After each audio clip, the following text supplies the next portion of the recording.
Today I'm making a garlic scape pesto bread for you. Well, hi guys, welcome back to Linda's Pantry, and today I'm excited to bring you along for another bread making adventure. Today I'm gonna make a delicious pesto bread. What? So last summer I had garlic scapes and I made garlic scape pesto. I have one pint of it left. Here it is, the middle of winter, and I get fresh from the garden flavor. So we're gonna make a garlic pesto bread that is gonna be absolutely delicious, super easy, in the Dutch oven, in a very hot oven, so you get that beautiful crust, gorgeous loaf of bread. Everyone is gonna go, who does that? All right, come on in, let's do it. To begin with, I have my warm water and my yeast. It's about 2.5 teaspoons of yeast. I don't measure exactly. 2.5 to a tablespoon. I'm gonna put about 1.5 teaspoons of granulated sugar, and that's gonna help wake up that yeast. And we're gonna let this proof for just a little bit. Go ahead and whisk that together and set that aside. And you want that, when I say warm water, you want it like bath water. Not too hot, but just that nice warm temperature, super easy. All right, now, get that out of the way. And this part is very easy because we're gonna use a Danish whisk. So literally, you don't need to you're not gonna be kneading this in a mixer, although I am gonna be doing some pizza dough a little bit later. If you wanna come along for that, leave me a comment in the comment section, because pizza dough, I'm gonna do that in the mixer, and then I'm gonna leave the dough do a slow ferment. So what that means is it's gonna get a chewier texture, it's gonna have a little bit better flavor development, all of that. So I need 3.5 cups, roughly 3.5 cups of flour. And this is my standard go-to. If one's heaping and one's not, doesn't matter, right? I'm not. 3, and then we'll go, and a rough half. And there you go. And the Danish whisk, there's always a link in the description box for that. Now, I want to add my salt in right now, and I mix it in with my flour. You want to have a pretty good amount. You want a heaping teaspoon to 1.5 teaspoons of sea salt. And I use a fine salt for this. You don't want to use a kosher salt. You won't get the same salty bite. And flour needs a fair amount of salt. Bread needs some salt. It doesn't need a lot of sugar, but it definitely needs a lot of salt. So I'm gonna trust that my yeast is perfectly okay. This is gonna do a slow proofing in the proofing oven. So not a problem. We're gonna do a little bit of shopping, come back, shape the dough. It's gonna be amazing. All right, and I've got another herbed bread, if you guys would like to see it, that I would love to make for you. So you want this kind of a shaggy dough, if you will. You're just gonna let that flour and water become friends.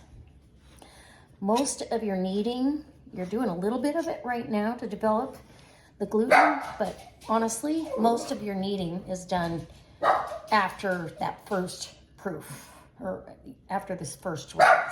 Hey, no. Anyway, here we go. All right.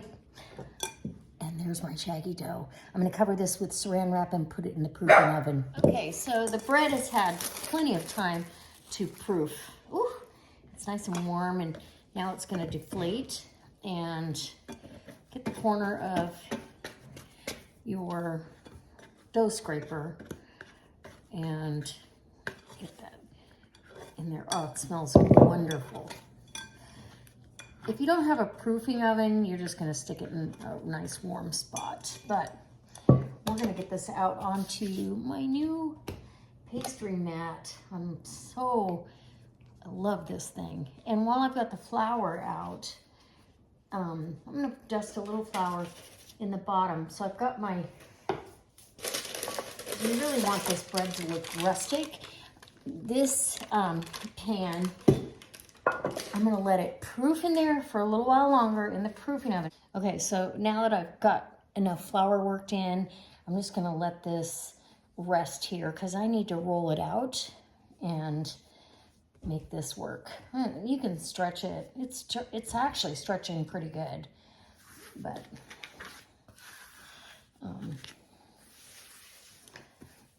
I want it stretched out enough that I can add the pesto. So we have the flavor going all the way through that bread. And this is gonna be so good. Almost looks like pizza dough or a focaccia, which would be delicious. We could do a focaccia bread with it as well. So we'll get this stretched out. And I think that's probably just about as much as I want. Make sure you got a good dusting so nothing sticks, because this pesto has got oil in it, right? And I did it with walnuts, garlic scapes, and salt, pepper. I think I actually put some garlic in there too. I don't remember. But I do remember how delicious it is. So be very generous. And you could use regular pesto for this recipe for sure. Or this is an option if you get garlic scapes in the summertime. This is something else you can do with it. Make some pesto and make yourself some bread.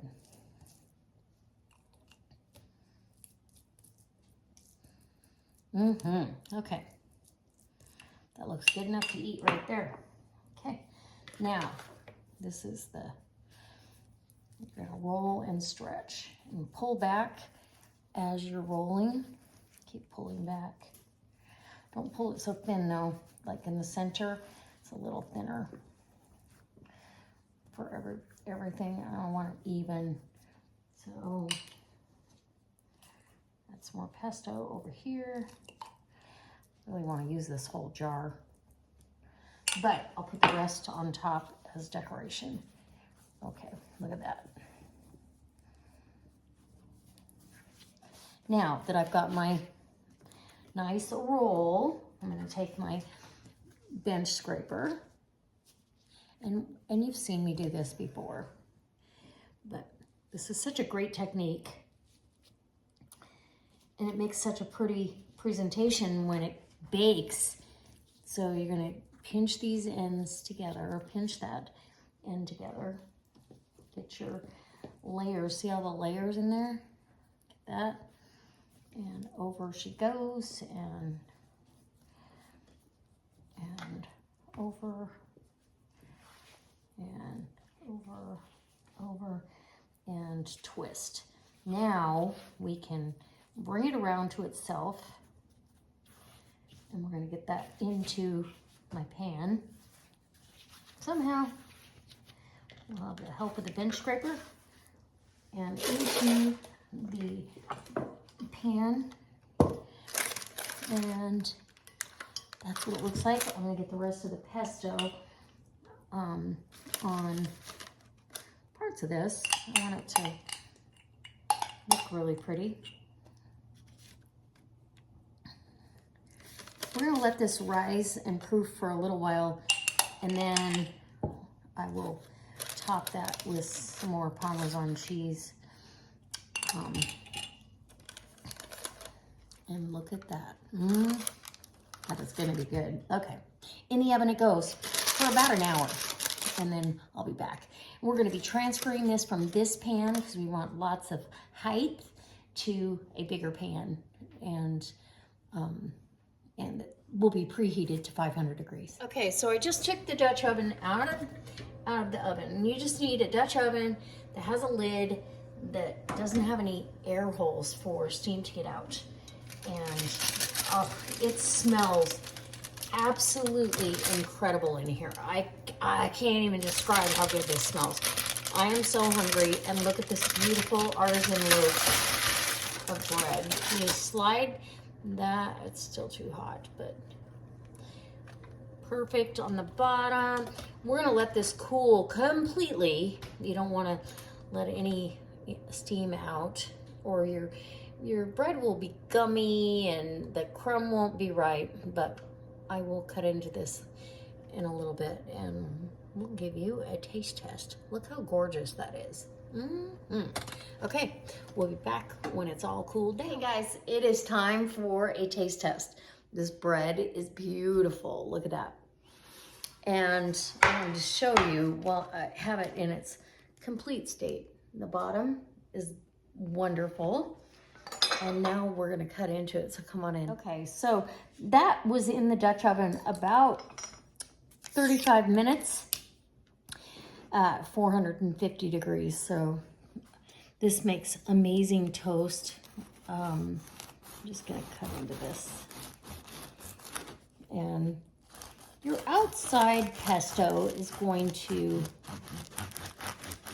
you know, get brown because of the olive oil and all of that. But let's get some right through there. That beautiful crumb. Okay, we're gonna get some butter on it. And yeah, the smell in the house has just been irresistible. So some butter, and let's see what we have. I can just pull a piece right up. You can almost pull this apart where your layers are.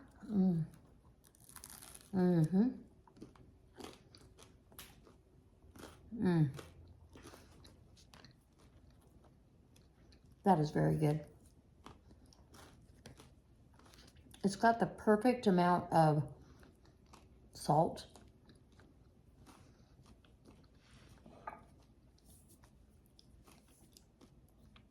A very satisfying bread, only because the outside has that crust. It's not super thick. The crust isn't, but just enough to give you that satisfying chew. I highly recommend doing this. You can do this with the regular pesto. You can do this a dozen variations, but the dough itself is my go-to. So, delicious. I hope you try it. I hope it inspires you to make your own bread at home. It's super easy. It's very inexpensive. And yep, these days, anywhere you can save a penny. All right, we'll see you next time. Bye. I hope you enjoyed this idea, and if you did, give me a thumbs up and subscribe.